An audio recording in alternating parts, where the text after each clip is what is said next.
मराठी नाटकांकडून आता येऊया हिंदी नाटकांकडे। यात्री ग्रुपच्या 34व्या सेलिब्रेशन निमित्ताने मुंबईत विविध नाटकांचं सादरीकरण होतंय। त्यातलं एक नाटक आहे रावण लीला। ऐतिहासिक संदर्भ घेऊन आजच्या काळाशी जोडलेलं हे कॉमेडी नाटक आहे। नालायक, बेवकूफ, बेहुदे, इसी पल तू मेरी नजरों से दूर हो जा, हवा में जाके गिर कहीं या काफूर हो जा। भगवान रामाच्या कथेवर आधारित रामलीला काही नवीन नाही, पण सध्या रावणावर आधारित नाटक सुरू आहे। त्याचं नाव आहे रावण लीला। मेघनाथ जी समझ गया चिंता न करें। नजरों से दूर करना है, हवा में काफूर करना है, सीमा रेखा के बाहर करना है, कोई रियायत नहीं करनी। रियायत हुई तो गफलत हुई तो जिंदा काट दो, यही ना। रामलीला करताना समाजातले विविध घटक सहभागी होतात आणि त्याची कशी रावण लीला होते हे दाखवणारे हे नाटक आहे। यात्री ग्रुप तर्फे हे नाटक सादर केलं जातंय। ह्याचं दिग्दर्शन केलंय ओम कटारेंनी। सीता खुद अपने आप भाग रही है। बदतमीज आवारा बच्चे ना, बड़ी नादान है सीते। होने दो मुझे, तुम जाओ जहन्नुम में। हमारे देश में जगह जगह इस रामलीला, ये जो रामलीला होती है उसी का ये एक स्वरूप है। क्योंकि अभी देश देख लीजिए आप, पूरे देश में कहीं भी प्रोफेशनल लेवल पर रामलीला नहीं होती। लोकल कलाकार काम करते हैं, वो गलतियां करते हैं, भूलते हैं, उनके मेकअप बहुत ही मैच्योरिश होते हैं, वो सारी चीज़ें मिल मिला के वो रामलीला करते हैं। लेकिन फिर भी हज़ारों लोग देखते हैं, गलतियां भी होती हैं, उनको भी एक्सेप्ट करते हैं। तो वही सारा हमने एक नाटक में ढाल दिया। कब तक अपना जीवन या नाटकात ओम कटारे रावणाची भूमिका साकारताना दिसतायत। ही रावण लीला कलियुगातली आहे आणि ह्यातला रावण पंजाबी बोलताना दिसतो। हमारे साथ चलोगी तो रावण की महारानी कहलाओगी। श्रीलंका की पूरी टीम तोड़े पैरों चले। क्रिकेट नहीं, रामलीला। लंका, पूरी लंका तोड़े पैरों चले, आंखें बिछाएगी। नाटकाच्या शेवटी रावण मरायला सिद्ध होत नाही, कारण त्याला नाट्य निर्मात्यांकडून पैसे मिळाले नाहीत। अशा रीतीनं हलक्या फुलक्या पद्धतीनं हे नाटक सादर केलंय। ये बहुत ही पॉपुलर प्ले रहा पहले दिन से, और इसने बहुत सारी मतलब बाउंड्रियां तोड़ी हैं।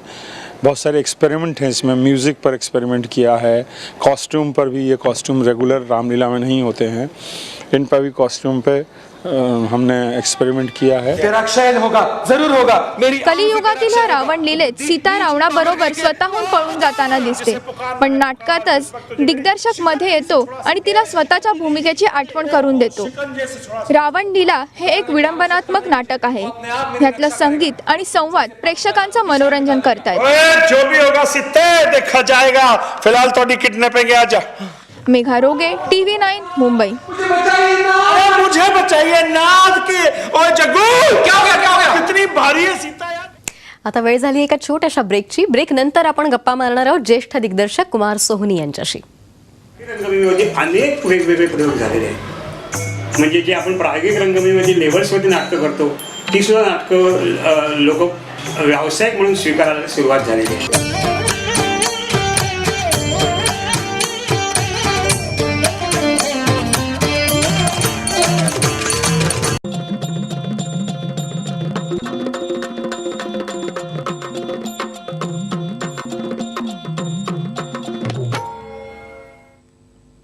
हिंदी नाटकांसाठी प्रसिद्ध असलेली यात्री संस्था यंदा 34 वर्ष पूर्ण करते।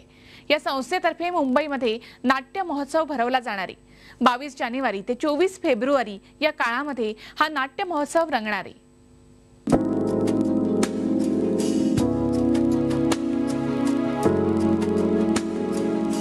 हिंदी नाटकातलं प्रसिद्ध व्यक्तिमत्व ओम कटारे। मध्य प्रदेशातल्या एका छोट्या गावातून आलेल्या ओम कटारेनं 1979 मध्ये यात्री या संस्थेची स्थापना केली। हिंदी नाटकांच्या कठीण काळात त्यांनी यात्रेची स्थापना करून नाट्य क्षेत्राला नवसंजीवनी दिली। तेव्हापासून त्यांनी 60 नाटकांचे 5000हून अधिक प्रयोग केले आहेत। त्याशिवाय थिएटरच्या क्षेत्रात अनेक वेगवेगळे प्रयोग केले आहेत। त्यामध्ये प्रोडक्शन ओरिएंटेड थिएटर वर्कशॉप, इंग्रजी नाटक, नाटकाच्या माध्यमातून जाहिराती असे वेगवेगळे प्रयोग त्यांनी यात केले आहेत। त्यांची यात्री ही संस्था यंदा 34 वर्ष पूर्ण करत आहे। याच निमित्तानं मुंबईतल्या विविध थिएटर्समध्ये नाट्य महोत्सव भरवण्यात आला आहे। 1 महिना चालणाऱ्या या फेस्टिवलमध्ये 4 नाटकांचे 15 शो होणार आहेत। यामध्ये गज फूट इंच हे KP सक्सेना यांचं रोमॅन्टिक कॉमेडी नाटक 22 जानेवारीला पृथ्वी थिएटरला संध्याकाळी 7 वाजता आणि रात्री 9 वाजता दाखवलं जाणार आहे। डॉक्टर कुसुम कुमार यांचं रावण लीला हे नाटक 25 जानेवारीला पृथ्वी थिएटरला संध्याकाळी 6 आणि रात्री 9 वाजता 10 फेब्रुवारीला रंगशारदाला रात्री 7:45 वाजता तर 17 फेब्रुवारीला रात्री 8 वाजता दादरच्या सावरकर स्मारकामध्ये पाहता येणार आहे.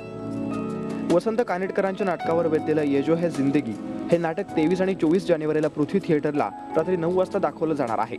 तर वसंत कानेटकरांचं दुसरं नाटक चिंता छोड चिंतामणी हे नाटक 26 आणि 27 जानेवारीला 6 आणि 9 वाजता, 3 फेब्रुवारीला 8 वाजता आणि 24 फेब्रुवारीला NCPAला 7 वाजता दाखवलं जाणार आहे. Bureau report TV9.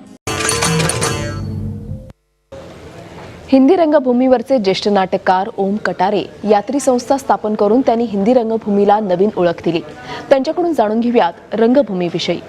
आपण आता आलो आहोत पृथ्वी थिएटरच्या प्रांगणात.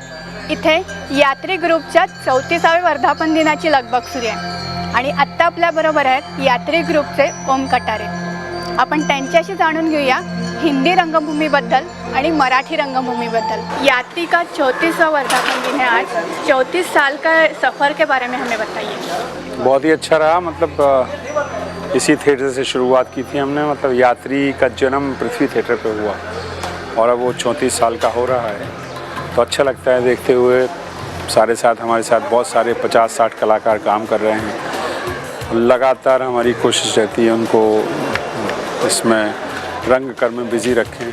आपकी ये नाटक की शुरुआत कहाँ से? हमारे परिवार में कहीं ना कहीं किताबों से बहुत रिश्ता था. पिताजी का हमारा साहित्य से बहुत जुड़े हुए थे. साहित्य से जुड़ने से कलाकारों से जुड़ते रहे, लोकल कलाकारों से जुड़े और इस तरह वो कब घर कर गया अंदर और फिर बम्बई आए फिल्म की ट्रेनिंग करने.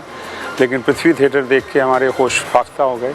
हमें लगा कि यहीं से सब कुछ होने वाला है. पहले ये कहा जाता था मराठी को छोड़ के नाटक तो समझे लेकिन आप काम क्या करते हैं, तो ये मुख्य काम नहीं था. लेकिन धीरे धीरे लोगों की समझ में आने लगा ये भी मुख्य काम हो सकता है. आपने अभी मराठी रंगभूमि का जिक्र किया, तो मराठी रंगभूमि से आप कैसे जुड़े और कैसे मैंने एक्चुअली शुरुआत में पंडित सत्यदेव दुबे जी हमारे गुरुजी रहे हैं और हमने उनके बहुत सारे नाटक छबिलदास में देखे. और उन दिनों छबिलदास में हिंदी नाटक होते थे, बहुत सारे मराठी नाटक भी होते थे. तो बहुत सारे मराठी राइटर्स के बारे में हमको बहुत सारा पता था. तो हम शिवाजी मंदिर में बहुत सारे प्लेस देखने जाते थे. बहुत नाटक देखे मैंने शुरू में. इनफैक्ट जो नाटक हम कर रहे हैं उनको भी देखा मैंने. कुसुम मनोहर लेले देखा मैंने. मैं रेगुलर शिवाजी मंदिर जाता था नाटक देखने. देश में जो रंगमंच को इज्जत मिली है या है उसमें कहीं ना कहीं मराठी नाटकों का बहुत बड़ा श्रेय है. मैंने सखाराम बाइंडर भी किया है, सविता दामोदर प्रांचवी भी किया है, झोपी गेलेला जागा झाला, पापा सांगा कोणाचे. कानेटकर जी के 5 प्ले किए हमने. मतकरी साहब के 2-3 प्ले किए. दलवी साहब के 4 प्ले किए. कालचक्र, महासागर, नाती गोती और पुरुष.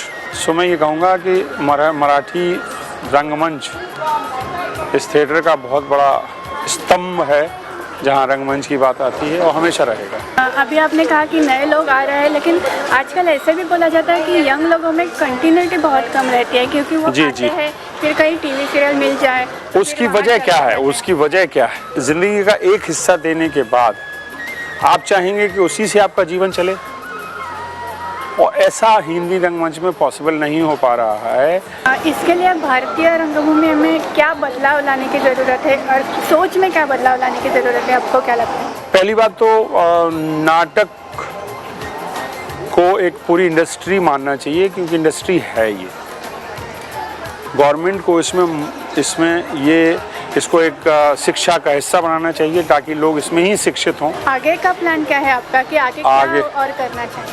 नट सम्राट मराठी का एक बहुत ही प्रसिद्ध प्ले है, उसको करने की उसकी अनुमति ले रखी है. उसको करने की हिम्मत कर रहा हूँ कि अगर हिम्मत जुटा सका तो करूँगा और कोशिश रहेगी अगली बार जब मैं आपको इंटरव्यू दूँ तो मराठी में दूँ. कैमरामैन अनिरुद्ध सह प्राची वैद्य, TV9 मुंबई.